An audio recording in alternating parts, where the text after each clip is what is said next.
Hello viewers, কেমন আছো সবাই? আশা করছি সকলে ভালো আছো। তোমাদের একাদশ শ্রেণীর ভর্তির আবেদন নিয়ে শিক্ষার্থীদের একটা বড় অংশ নানান প্রবলেম ফেস করছে এবং তারা ভোগান্তির মধ্যে পড়েছে।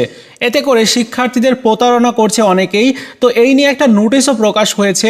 আজকের ভিডিওতে নোটিশটি তোমাদের সাথে শেয়ার করব এবং যে সমস্যার মধ্যে আছো তোমরা, সমস্যাগুলোর সমাধান কিভাবে করা যায় এবং আরও কয়েকটা আপডেট তথ্য শেয়ার করব। তাই সম্পূর্ণ ভিডিওটি দেখার পাশাপাশি এই চ্যানেলটিকেও সাবস্ক্রাইব করে রাখবে তোমাদের একাদশ ভর্তি নিয়ে আপডেটগুলো পেতে।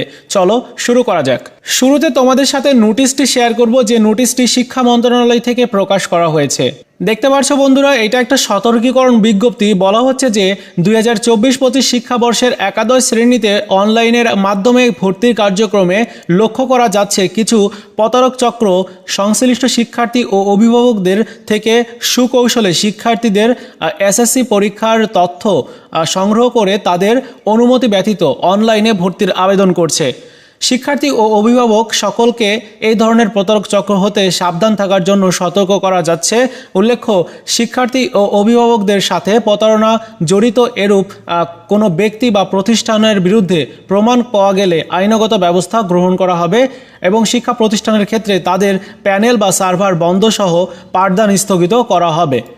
তো এটা হচ্ছে নোটিশটি। তোমরা দেখতে পাচ্ছ যে প্রফেসর তপন কুমার সরকার স্বাক্ষরিত বিজ্ঞপ্তি এবং এই সংক্রান্ত একটা নিউজও প্রকাশ করা হয়েছে। চলো আমরা নিউজটি দেখে নিব। তো এই নিউজ আপডেটটির শিরোনাম করা হয়েছে একাদশ ভর্তিতে প্রতারণার প্রমাণ পেলে কঠোর ব্যবস্থা। সেম একই বিষয় উল্লেখ করা হয়েছে নোটিশে, যে বিষয়টি উল্লেখ করা হয়েছিল।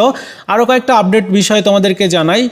এখানে তোমাদের যে পেমেন্টস সমস্যাটা ছিল, ওই পেমেন্টস সমস্যাটা এখন হয়তো সমাধান করে দেওয়া হয়েছে, কিন্তু তোমরা ইতিপূর্বে যে টাকাটা দিয়েছো, অনেকেই তো 2 বার বা 3 বার পর্যন্ত টাকা দিয়েছো, তোমরা ওই টাকাটা ফেরত পাবে কিনা এই বিষয়টি কিন্তু এড়িয়ে গিয়েছে শিক্ষা বোর্ড।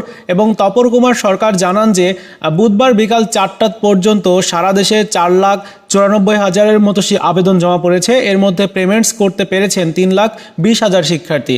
পেমেন্টসের ঝামেলা হচ্ছে কিনা সেই বিষয়ে তিনি বলেছেন যে না, আমরা আগে রেজিস্ট্রেশনের সুযোগ দিয়েছি, এরপর ধীরে ধীরে পেমেন্টস হচ্ছে। আজকে ভালোভাবেই আবেদন কার্যক্রম চলছে, খুব একটা সমস্যা হচ্ছে না। আর আবেদনের সময় 2 দিন বাড়ছে বলে জানিয়েছেন তপন কুমার সরকার। তার মানে আবেদনের সময় আরও 2 দিন বাড়বে। এমনিতেই আবেদনের সময় 11 জুন পর্যন্ত আছে, তবে এই সময়ে যারা আবেদন করতে পারবে না তাদের জন্য 2 দিন সময় বাড়ানোর পরিকল্পনা রয়েছে। তার মানে 2 দিন সময় আরও বাড়িয়ে দেওয়া হবে। তো যাই হোক, এই ছিল নিউজ আপডেটটির বিষয়। আর তোমাদের কিন্তু ওই যে পিন নাম্বার পুনরুদ্ধার হচ্ছে না বা তোমাদের এই মেসেজটা আসছে না, এই নিয়ে কোনো আপডেট নোটিশ বা কোনো নিউজ আমরা পাইনি। তবে তোমরা কিন্তু এই বিষয়ে সম্পর্কে অভিযোগ করতে পারো। সেক্ষেত্রে কি করণীয় তোমাদের? তো বন্ধুরা, অভিযোগ করার জন্য দৈনিক শিক্ষা অনলাইন পত্রিকার সাথে তোমরা যোগাযোগ করতে পারো। এখানে তাদের ফোন নাম্বারটা তোমরা হয়তো দেখতে পাচ্ছ, এই ফোন নাম্বারে তোমরা কন্ট্যাক্ট করবে। আরেকটা নাম্বার তোমাদেরকে দিয়ে দিচ্ছি, দ্য ডেইলি ক্যাম্পাস অনলাইন পত্রিকার নাম্বার। এই নাম্বারে তোমরা যোগাযোগ করবে এবং তোমাদের সমস্যার বিষয়ে জানাবে।